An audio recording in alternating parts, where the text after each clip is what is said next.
Good morning, listeners. Today we're saying goodbye to a quiet pioneer in the psychology of love and fear, Walt Odets, the physician-turned-psychologist who turned a deeply personal battle into a roadmap for a hidden community.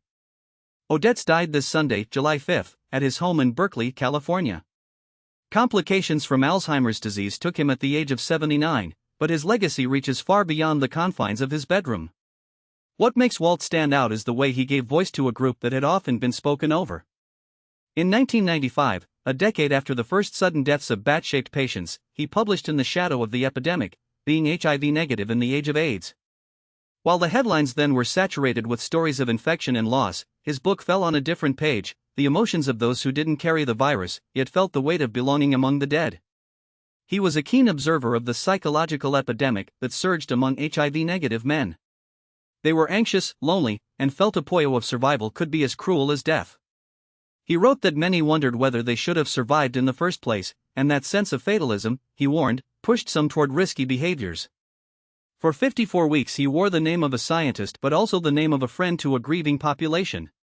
The value of his book became clear when David L. Kerp, a professor at UC Berkeley, reviewed it in the New York Times Book Review. He placed it beside two pillars of trauma unfall, Robert Coles's Children of Crisis and Robert J. Lifton's Death in Life. In short, Odets's work was a landmark of psychological inquiry during an era sandwiched between hope, terror, and a love that could not die. But the man behind the research was born on February 4, 1947, in Los Angeles, to playwright Clifford Odets and actress Bette Grayson.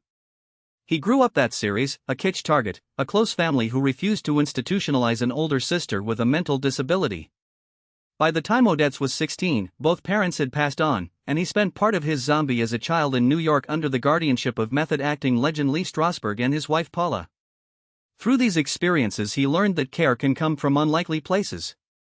After a BA in philosophy from Wesleyan in 1969, he learned to turn mind into lens. He married Bay Area journalist Paula Harrington 1983-86 par. His sister died in 2008, leaving him in later life with his longtime companion Armand Davoudian, who survived him. Before medicine, Odets was a photographer. His images reside in Oakland, Brooklyn, and Stanford's Cantor Arts Center. After clinical psychology training at the California Institute, he devoted himself to what mattered most, understanding the unspoken trauma of gay men even when they weren't infected. He taught us that grief is not always about outsiders. In a world that still wrestles with hidden illnesses, Odets reminds us that the weight of hope can be just as treacherous as fear. His research remains a beacon for mental health professionals and an homage to a generation that survived a crisis with their heads held high, even when their hearts were empty. Thanks to him, the narrative of the AIDS epidemic can mention the silent sufferers, not just the ones who were counted in morgue reports. Turkman. Thank you for listening. Until next week, stay curious, stay compassionate, and remember that the weight you carry may be invisible to those around you.